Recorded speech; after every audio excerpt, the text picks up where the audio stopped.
Wartawan itu dibawa pergi jauh oleh dua pengawal Rebecca. Tengah malam, setelah menyelesaikan pertemuan dengan temannya, Rebecca menemui pria yang kini telah disekap di ruangan yang gelap dan memiliki dinding yang berbau lembab. Saat Rebecca masuk, pria yang saat ini terikat di kursi kayu itu mendongak. Wajah lebamnya tadi siang semakin parah hingga kelopak matanya bengkak dan membutuhkan banyak usaha untuknya membuka mata. "Kamu seharusnya tetap diam dan tak mengancamku, nasibmu akan jauh lebih baik dari ini," ejek Rebecca dengan ekspresi jijik saat menatap pria di depannya. "Kamu sangat kejam, aku telah jatuh sendirian. Kamu tak hanya telah cuci tangan tapi kini kamu juga menyekapku. Ya, kamu seharusnya cukup menanggung semuanya sendiri dan pergi melarikan diri. Sekarang setelah kamu mengancamku, maka aku tak bisa membiarkanmu lolos begitu saja," ejek Rebecca.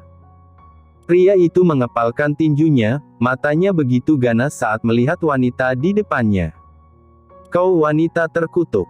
Pantas saja Kelvin bahkan tidak menginginkanmu. Diam kau. Orang rendahan sepertimu tidak layak untuk bicara tentangku." Pria itu berusaha melepaskan diri dari kursinya untuk menerkam wanita di depannya, namun usahanya gagal dan ia justru jatuh ke tanah dengan keras. Rebecca menertawakannya dengan keras seolah menyaksikan sebuah pertunjukan. "Sangat menyedihkan, untuk sementara nikmati saja waktumu di sini. Nyawamu tidak lama lagi, jadi mintalah pengampunan sebelum kamu kehilangan nyawa," ejek Rebecca. Wajah pria itu memucat dan ia yang marah kini berubah dijalari oleh rasa ketakutan. "Tolong lepaskan aku. Kali ini aku berjanji akan tutup mulut dan pergi jauh darimu. Aku minta maaf telah mengancam dan menghinamu," kata pria itu penuh permohonan. "Cih, akhirnya kamu menggunakan mulutmu dengan benar. Setelah ini pergilah menjauh dariku, jika aku menemukanmu masih bermain-main denganku, maka aku akan menghilangkan tak hanya nyawamu tapi juga orang terkasihmu." Pria itu tercengang, ia paham maksud dari wanita di depannya yang tengah mengancam dirinya menggunakan keselamatan keluarganya. "Baiklah, aku berjanji tak akan muncul lagi di depanmu." Rebecca mengangguk lalu pergi, meski begitu saat ia sampai di luar ruangan, dia memerintahkan anak buahnya untuk membuang pria itu ke daerah konflik dan memastikan tak ada jalan untuknya kembali. Di rumah Kelvin, pria itu baru keluar dari ruang kerjanya saat melihat lampu di kamar Eliza masih menyala. Ia membuka pintunya perlahan. Saat itu ia melihat Eliza tengah tertidur di atas mejawit dengan laptop di depannya yang masih menyala. Ia masih mengerjakan desain yang sudah harus diluncurkan untuk besok siang. Kelvin lalu mengangkat Eliza dari kursinya dan membawanya ke ranjang. Gadis itu tersentak saat tubuhnya tiba-tiba kehilangan gravitasi. Matanya yang berkabut terbuka, sedikit demi sedikit ia mulai mengenali wajah di depannya. "Kenapa kamu menyusup ke kamarku? Turunkan aku. Aku hanya akan membawamu ke ranjang, tubuhmu akan sakit semua jika tidur dengan posisi duduk." Kelvin menaruh Eliza dengan perlahan di atas ranjangnya dan menyelipkannya ke dalam selimut. Wanita itu merenggangkan tubuhnya, menguap lagi, lalu kembali tertidur. Seolah sisi agresif yang baru saja ia tunjukkan hanya bagian dari mimpi bawah sadarnya. Kelvin mengulas senyum melihat wanita yang kini tertidur seperti kucing kecil. Ia memiliki keengganan untuk kembali ke kamarnya dan akhirnya ia masuk ke selimut yang sama dengan Eliza. Ia menarik wanita itu ke dalam pelukannya. Eliza mengendus bau familiar yang menenangkan dan tertidur lagi. "Seandainya ia sepatu ini saat tidak kondisi tidur juga," gumam Kelvin. Pria yang semula mengantuk ini mulai terjaga. Ia juga menyesali kenapa harus uji nyali dengan tidur di sebelah Eliza. Sebagai pria berdarah panas, kini ia merasa tersiksa. Dia membenamkan kecupan pada kening Eliza. "Aku tidak bisa tidur," keluh Kelvin yang seolah mengadu tentang rasa tersiksa yang saat ini ia alami dan berharap Eliza akan terbangun untuk mengasihani dirinya. "Jangan menggangguku, Aku sangat lelah, gumam Eliza dengan suaranya yang malas dan matanya masih terpejam dengan erat. Kelvin menarik napas dalam. Wanita ini benar-benar tidak pengertian. Jika kita telah menikah nanti, aku tak akan membiarkanmu lepas begitu saja. Pagi hari, saat Eliza terbangun, Kelvin sudah tidak ada lagi di kamar wanita ini. Jadi ia sama sekali tidak mengetahui bahwa semalam telah tidur di ranjang yang sama dengan seorang pria yang bahkan terus mencuri ciumannya diam-diam. Setelah mandi, Eliza turun ke bawah untuk sarapan bersama. Kelvin sudah ada di meja dengan wajahnya yang terlihat masam. Apakah kamu bekerja sepanjang malam? Lingkaran hitam di matamu sangat mengerikan, kata Eliza begitu duduk di sebelah Kelvin. Pria itu melirik ke arah Eliza dengan cemberut. Wanita ini adalah tersangka yang membuatku hampir tidak bisa tidur sepanjang malam, tapi ia bahkan bisa menjalani pagi hari seolah tidak terjadi apapun, asteris batin Kelvin. Kenapa kamu menatapku seperti itu? Apakah riasan wajahku aneh? Tanya Eliza saat Kelvin menatapnya dengan tatapan yang dalam. Apakah kamu ingat di mana kamu tertidur terakhir kali?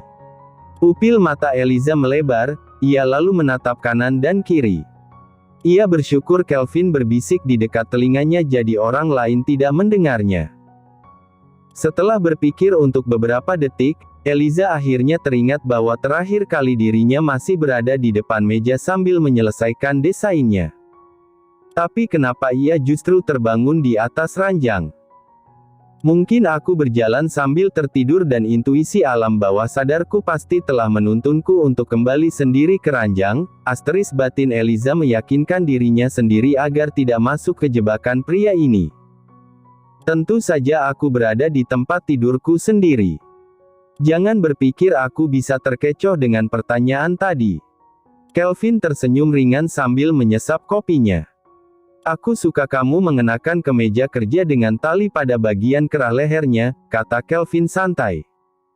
Eliza menatap pria ini dengan tanda tanya. Setiap perkataan yang ia ucapkan hari ini sangat ambigu.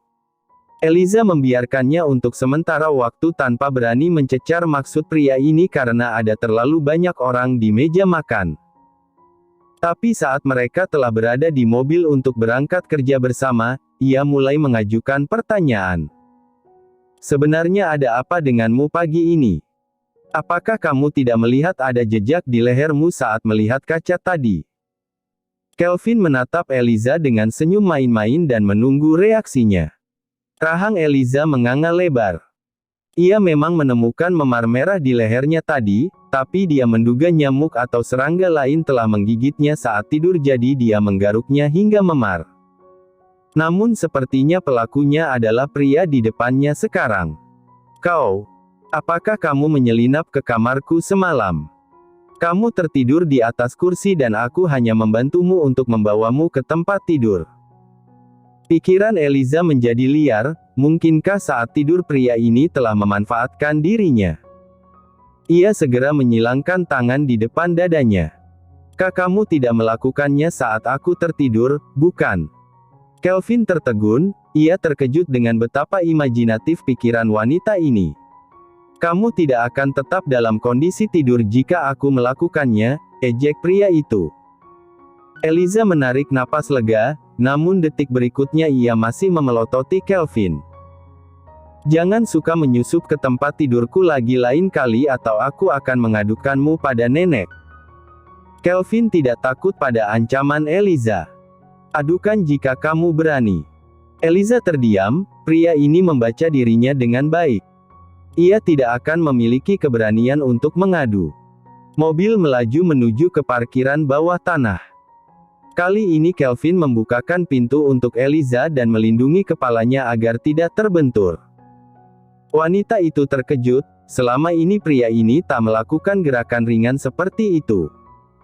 Biasanya ia akan turun lebih dulu dan pergi. Apa kamu kesurupan? Kamu tidak pernah melindungi kepalaku sebelumnya. Mulai sekarang hanya aku yang akan melakukan ini untukmu. Jangan biarkan pria lain membantumu turun dari mobil. Eliza mengernyit, butuh beberapa saat ketika ia ingat bahwa Zachary sering membantunya keluar dari mobil dengan cara seperti ini.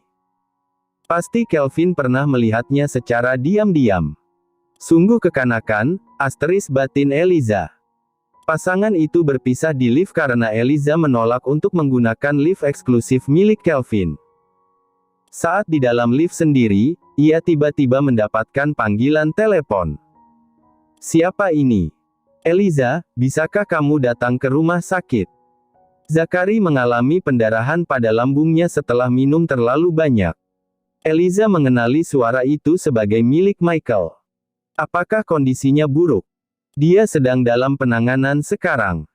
Aku akan ke sana. Eliza menekan tombol lobi pada lift. Begitu keluar dari lobi, ia segera menghentikan taksi menuju ke rumah sakit. Ketika sampai di sana, Michael dan Keenan telah menunggu di depan ruang tindakan. Kedua pria itu melihat Eliza dengan ekspresi yang kompleks. Mereka merasa bersalah pada Kelvin karena memanggilnya, tapi di sisi lain mereka juga merasa kasihan dengan Zachary. Suasana menjadi canggung, mereka bersyukur Eliza mau datang, lebih bersyukur lagi karena tidak datang dengan Kelvin yang pasti akan menghajar mereka. Kenapa kalian membiarkan ia minum banyak? Michael menarik napas dalam. Dia bukan anak kecil yang bisa kami gendong dan membawanya pergi dari bar. Lagi pula, dia tidak akan seperti ini jika bukan karena kamu. Keenan menyikut temannya. Michael tahu ia keterlaluan jadi ia segera minta maaf. Maafkan aku, hanya saja selama 10 tahun lebih bersahabat, kami tidak pernah mengalami krisis seperti ini, kata Michael. Maafkan aku, seharusnya aku tidak impulsif bertanya seperti tadi. Setelah menunggu beberapa menit, ponsel Eliza berbunyi. Ia sempat ketakutan bahwa itu adalah panggilan dari Kelvin, tapi saat melihat Eve adalah orang yang memanggilnya, ia menarik napas dalam. Ketua, tim terkait telah meminta untuk hasil desain produk yang sudah diluncurkan. Aku akan mengirimkannya lewat email. Setelah itu, kamu bisa mencetaknya dan memberikan kepada mereka. Aku sedang berada di rumah sakit, jadi tolong gantikan aku dalam rapat. Baiklah kalau begitu. Setelah panggilan itu berakhir, tak lama kemudian seorang dokter telah keluar dari ruang tindakan. Keenan dan Michael segera menghampirinya, dan Eliza hanya berdiri di belakang mereka. Kamu baru saja melakukan operasi untuk perutnya. Setelah istirahat beberapa hari, semua akan baik-baik saja. Meski begitu, tolong pastikan ia menjauhi minuman keras untuk rentang waktu beberapa bulan. Keenan dan Michael mengangguk, meski mereka sendiri tidak yakin apakah Harry akan mendengarkan mereka nanti. Satu-satunya orang yang bisa membuatnya berhenti minum adalah orang sama yang menjadi alasan untuknya minum. Dr. Zachary memiliki jadwal yang padat untuk operasi. Kini setelah ia sakit, jadwalnya harus diatur kembali sementara banyak pasien yang seharusnya sudah ditangani, keluh dokter itu sambil menatap Eliza. Firasatnya mengatakan bahwa wanita ini adalah alasan bagi dokter pendiam dan baik berubah menjadi pemabuk yang bahkan tidak peduli membahayakan nyawanya sendiri. Dokter itu pergi setelah mengatakan hal itu. 3 orang itu kemudian melihat temannya mulai dipindahkan ke ruang perawatan VVIP. Zachary masih belum sadar hingga beberapa waktu. Eliza, kami akan mengurus administrasi lebih dulu. Bisakah kamu tinggal dan menjaganya? Tanya Keenan. Ia sengaja mengatakan itu untuk memberi ruang kepada Zachary dan Eliza ketika pria itu bangun nanti. Baiklah, tapi kalian akan kembali. Tentu saja, kami akan kembali. Setelah keluar dari ruangan, 2 pria itu menarik napas dalam. Ayo kita merokok di taman, rasanya begitu sesak berada di dalam. Aku bahkan takut sewaktu-waktu Kelvin akan menerobos masuk dan mencari keributan, kata Keenan. Ya, kita butuh rokok untuk menenangkan diri. Setelah itu, kita mungkin bisa menghadapi kemungkinan terburuk jika Kelvin datang.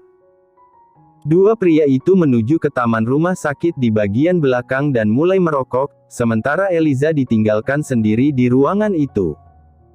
Setengah jam kemudian, bulu mata tebal dan panjang pria di atas ranjang bergetar sebelum ia sadarkan diri. Ia menyapukan pandangan ke sekitar ruangan, setelah mencium bau disinfektan dan melihat langit-langit putih, ia sadar bahwa dirinya kini berada di rumah sakit. "Kamu sudah bangun. Apakah kamu membutuhkan sesuatu?" Zakari menatap wajah Eliza dalam-dalam, ia takut dirinya bermimpi jadi mengusap matanya berkali-kali. "Kamu datang. Apakah mereka mengatakan aku sekarat hingga kamu bersedia datang?" tanya Harry dengan hati yang pahit. Sudah beberapa hari ia berusaha menghubungi Eliza, tapi nomornya telah terblokir.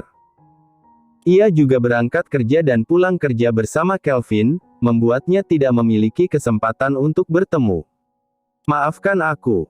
Hanya kata-kata itu yang bisa keluar dari mulut Eliza. Di depan pria yang pernah menolongnya ini, dia merasa seperti orang yang jahat.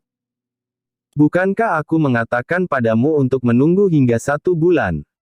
Kenapa kamu tidak memberiku kesempatan dan bahkan memblokir nomorku?" Eliza tertegun mendengar ia telah memblokir nomor Zakari.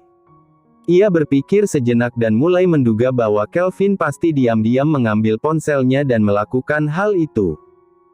Dia ingin menjelaskannya, tapi sepertinya itu tak akan mengubah apapun. "Zakari, tidak akan ada yang berubah bahkan meski aku menunggumu selama 1 bulan. Aku ingin memberikan keluarga yang utuh untuk putraku." Eliza belum menyelesaikan kalimatnya saat pintu ruang perawatan dibuka dengan keras. Wajah Kelvin gelap seperti badai, ia menyapukan pandangannya ke dua orang di dalam. Ketiga orang itu membeku sesaat, dua pria saling melemparkan tatapan tajam, sementara Eliza merasa sesak karena merasakan tekanan yang kuat. "Kamu mendengarnya, kan? Dia mengatakan bahwa ia ingin memberikan Efrain keluarga yang utuh." "Kelvin, dia tidak mencintaimu," ejek Zakari dengan suaranya yang serak. Kelvin berjalan menghampiri Eliza dan melingkarkan lengannya di pinggang ramping wanita itu. "Lalu, apakah menurutmu dia mencintaimu?" Zakari terdiam, ia menggenggam jarinya yang ada di atas selimut. Ia merasa ironis, ia mengejek Kelvin, namun sebenarnya itu juga yang ia alami. Kelvin berbisik pada Eliza. "Tunggu aku di luar." Eliza menatap Zakari dengan rasa bersalah, ia ragu-ragu untuk pergi, namun tatapan Kelvin yang dingin membuatnya merasa terancam, jadi ia memilih keluar. Ruangan menjadi hening setelah kepergian Eliza. Cara dua pria itu menatap membuat tekanan di ruangan itu semakin tinggi. "Berhentilah menggunakan anak untuk mengikatnya." Kelvin menyeringai. "Berhenti juga menggunakan hutang budi untuk membuat Eliza tertekan. Ia tak memiliki kewajiban untuk membalasmu.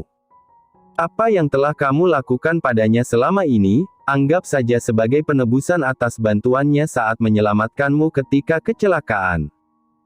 "Zakari, kalian sekarang impas.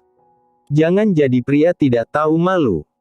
Perkataan Kelvin tepat mengenai titik sakit di hati Zakari. Ia selama ini memang secara buta menggunakan alasan itu untuk menahan Eliza, membuatnya terikat dengan semua kebaikannya hanya agar wanita ini tidak pergi meninggalkan dirinya.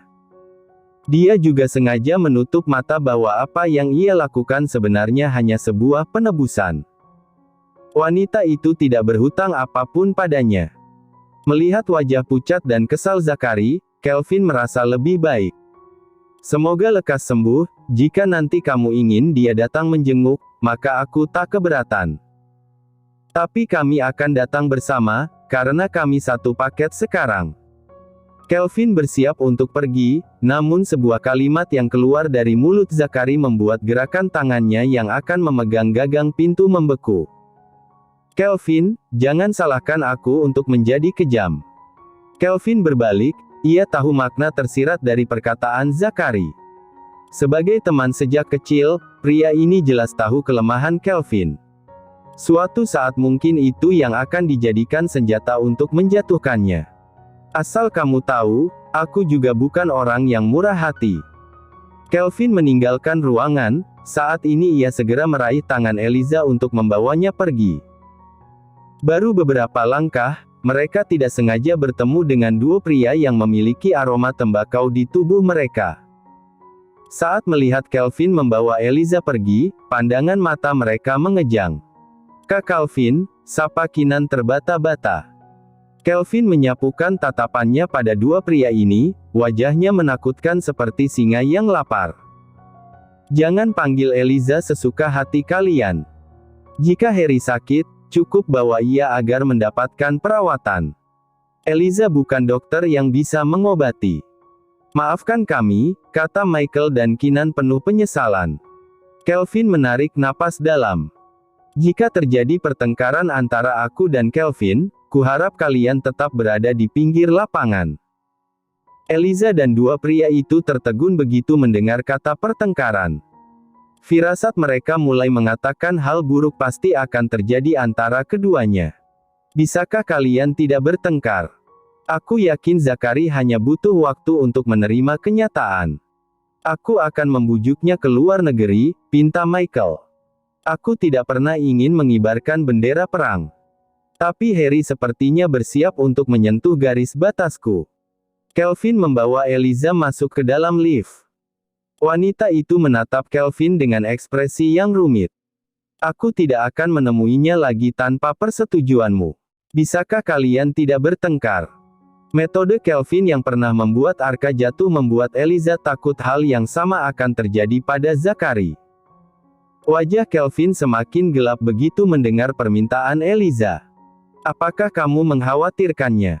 Di hadapanku, kamu sedang pamer perhatianmu pada orang lain," tanya Kelvin kesal. Bukan seperti itu. Aku hanya tidak ingin persahabatan kalian retak." Kelvin masih diam dengan wajahnya yang menakutkan sampai mereka masuk ke mobil. Saat sopir melihat ekspresi bosnya, sudah cukup untuk membuatnya merinding. Di dalam hati, ia berdoa agar tidak mendapatkan efek buruk dari kemarahan bosnya. Di perjalanan, Kelvin hanya diam. Di dalam hatinya, ia merasa cemburu dan tidak nyaman. Dia berusaha terlihat baik-baik saja saat Zakari mengatakan bahwa Eliza tidak mencintai dirinya, tapi jauh di dalam hatinya, ia merasa tidak nyaman dan sakit. Setidaknya, ia bisa terlihat kuat karena Eliza juga tidak menunjukkan kalau ia tidak memiliki perasaan pada Zakari. Tapi saat Eliza mengkhawatirkan Zakari, itu membuatnya merasa terancam. "Pergi ke tempat pengacaraku," titah Kelvin pada sopirnya. "Baik, Tuan." Eliza menatap Kelvin dengan tatapan menyelidik. "Kenapa kamu perlu ke pengacara?" "Aku perlu mengajukan hak asuh Efrain dan mengganti nama belakangnya." Pupil Eliza melebar, ia terkejut dan merasa terancam dalam sekejap. "Kenapa tiba-tiba seperti ini? Kau ingin merebutnya dariku?" Kelvin menatap Eliza dengan tajam. "Aku tidak pernah ingin merebutnya.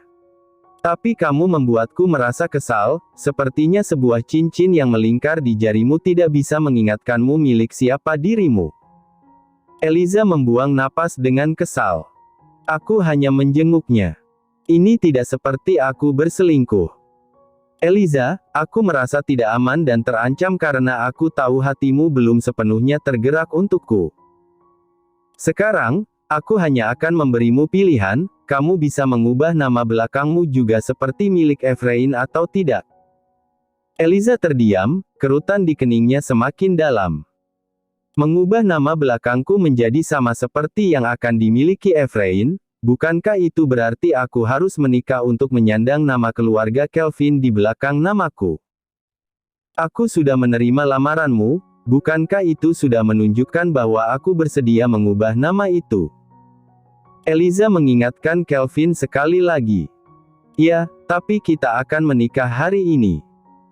Sekarang, kamu hanya tinggal memilih, kita pergi ke catatan sipil untuk melakukan pencatatan pernikahan atau pergi ke tempat pengacaraku untuk mengubah nama belakang Efrain saja." Eliza dibuat terdiam, pria ini menjadi tak masuk akal saat cemburu. Hari ini terlalu mendadak, kenapa tidak merencanakannya dengan baik lebih dulu? Ini hanya pencatatan, pesta pernikahan bisa direncanakan sesudahnya.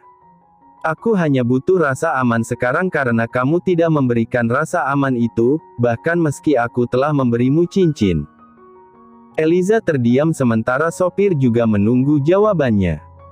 Ia bingung mengarahkan mobil ke kantor pengacara atau ke gedung catatan sipil. Baiklah, kata Eliza sangat lirih hingga Kelvin bahkan hampir tidak mendengarnya. Kelvin menepuk lembut kepala wanita itu. Lagi pula, kita akan menikah cepat atau lambat. Tidak ada bedanya menikah hari ini atau lain hari.